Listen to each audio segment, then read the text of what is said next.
Alright guys, welcome to the next video of the Advanced 1 portion of the course, and this video is now we're going to be talking about inefficient pricing, inefficiency, just what it is, how it works, etc, etc, etc. And you can call this whatever you want, but basically when we're talking about inefficiency or just what it means, so when we're thinking of what I said before on how we use fibs and how one of the most important points is balance, which is the 50%, which is equilibrium. And what you have to understand is the market has to keep balance. It has to be efficient. It has to keep that quote unquote efficiency in price. And what do I mean by that? I mean that the amount of buys and sells in a market, in any asset, it has to be equal. There can't be an imbalance in the amount of buys and sells that are happening in the market. And the individuals, or actually not even the individual, the thing that keeps it in check is algorithms. That's the point of the algorithm working itself to essentially maintain price at certain levels, not certain price points, but levels as in maintaining balance. Right? And so whenever we see quote unquote manipulation or anything like that, we see, for example here, massive, impulses down to the downside or to the upside.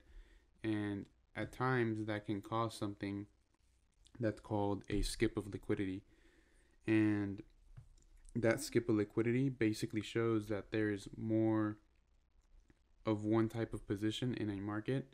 And a lot of the time you're going to see price come back, fill it either halfway or fully to then continue to the downside or to the upside. And what do I mean by that? I just mean that there are voids in price. And so let's just go ahead and get started with essentially the examples here, right? So this is an AU trade that I have basically been using throughout a lot of videos in this course. And the reason why this zone is attractive to me is because notice in between wicks, there is a void there, right? And I'll actually go back to the actual chart and to show you guys that. But basically, what that means is that there is a skip of liquidity there. And if you notice, throughout price, you're going to see that each candle is either filled with a previous wick, a previous candle, or both, right?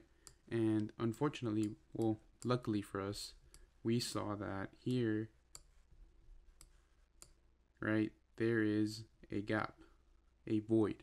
That's what I'd like to call it over a gap. It's a void, right? And in essence here, I know that there is not enough buy pressure or buy positions to even that out. So I mark out that zone, right? And isn't it so coincidental that the high or the peak of this, quote unquote correction before the impulse was basically used to fill this inefficiency? All that means is that price is now efficient and can now continue to the downside. Now, you may ask me right now, why am I not using this void here, right? Well, let me show you this. So where this zone is, right, if we look left, right, there is price already there cutting it. So if anything, these sells are to accommodate these inefficient buys here, right? So now I know that this entire range here is efficient pricing because there's both buys and sells there. But as you can see in between these wicks, first off, to the immediate left, you don't see anything, but to the immediate right, you see that price actually came back to fill that area to then continue. So that just shows that area was valid. And the good thing about that is that you're either more than likely going to get a 50% of that fill or the fulfillment, like completely of it. So all that shows is you can either play this from 50%, right, have a stop above that high or above that closure, And 9 times out of 10, you're probably not going to hit a sell if the bias is right. And notice that with any example that I show you with either a sponsored candle or an inefficient pricing, you see that most of them continue trend, and that's why market structure was the first section of the course, right? So I'm trying to take this, A through Z, and I want you guys to add on with each video. And so going back to this example, this just shows you that in between two wicks, when the immediate left does not basically fill that, to the right, we now see that the price has to come back to fill that, right? And let me show you another example. And just so you know this, as far as sponsored candles and inefficiencies, that goes for any time frame on any market, period, right? Because we go by the knowledge of price knows no time and vice versa, right? So let's hop into the next example, and that is the USD CAD 3-day time frame. And this is actually a trade I actually took, right? I actually took this trade, and as you can see, right, why am I pointing out this place in just this market or just in this chart? That's because below this red line, I know that there's only sells being shown, right? Whereas if I look to the left, right, there's candles here to fill this previous wick. So now I know under this red line, there's only sells being available to the market, right? So why is it coincidental that price is going to come back to fill that inefficiency and then fall, right? So as you can see, I showed you an H1 setup. This is now a 3-day setup. Now let's look at the next setup. This is a M1 setup. And this was actually GJ on this morning of whatever date it was, March 20 something, March 20th. As you can see, it can get really precise, right?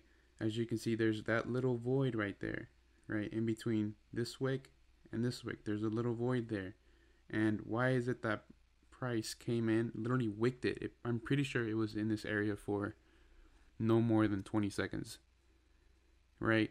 And people will call this a quote-unquote stop hunt, a quote-unquote run on stops, right? Oh, I got stop hunted, that's why I didn't maintain myself in the trade. Well, what you're now learning ways to enter the market at that quote-unquote stop hunt. So instead of catching either a loss or potential drawdown, now both of those are now profit, because you're finding precision, you're finding perfection in entries, right? And so yeah, I mean, look at this. This is perfection. This is M1, right? Perfection, 265 pips, right? That previous UCAD setup was 500 pips, and obviously it's not about pips, and we're, like I said, it's all about risk to reward. And when you can find this precision, that's how you get your tight stops. That's the key to it, is the entry, right? And so here's again that AU setup that we just said, and also you can go even more in depth with it and zoom in. So this is actually the 5-minute of that same setup. So as you can see, that literally quote unquote stop hunt filled inefficiency. Then we created lower high, right? Lower low. And then now there's a void here. Notice price came back, essentially closed it, and then continued. Right, so you don't have to catch the highs. You can even catch continuations on this. And that's the whole idea, is you want to catch continuations of trend. And that's how you get the big moves. And looking at AU, literally as soon as that sequence happened, this died for almost 1,000 pips, I believe. Look at this. Went for a total of 1,000 pips almost. On AU, that's insane.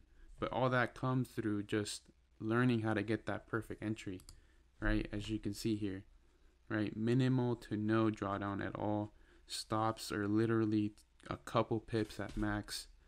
And the hit rate is pretty high when you know what you're doing, right? And it doesn't happen just once. Like let's actually go back into that time frame. That was 5 minutes. Let's go back there. right? As you can see here,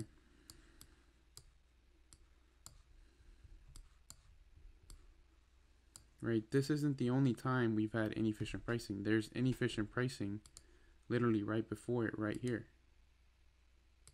right?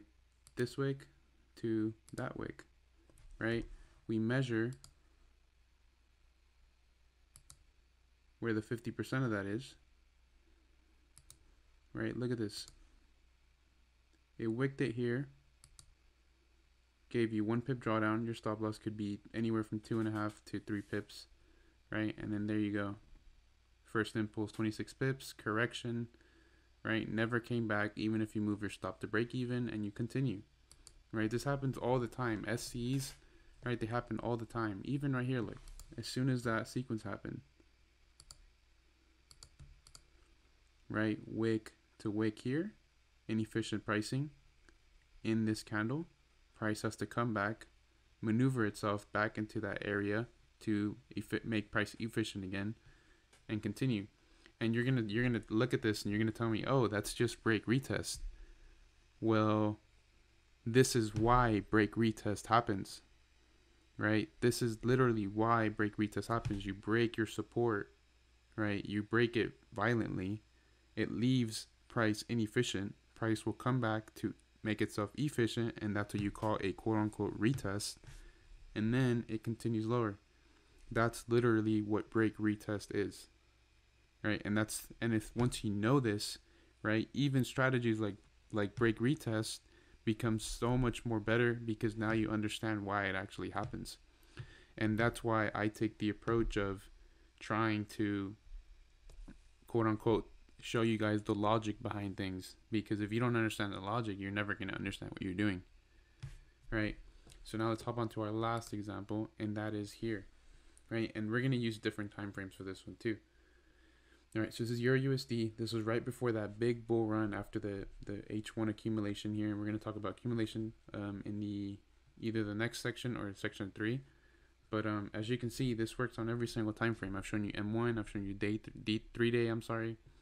All right, now we're in H2, and as you can see from wick to wick, it's hit 50% perfectly, and then it went up, and that's the play, right? Or you could have even zoomed in, right? This is the 15-minute now, and as you can see, the zone is now smaller, wick to wick, and it actually filled 15-minute inefficiency, while the 2-hour was just a 50%.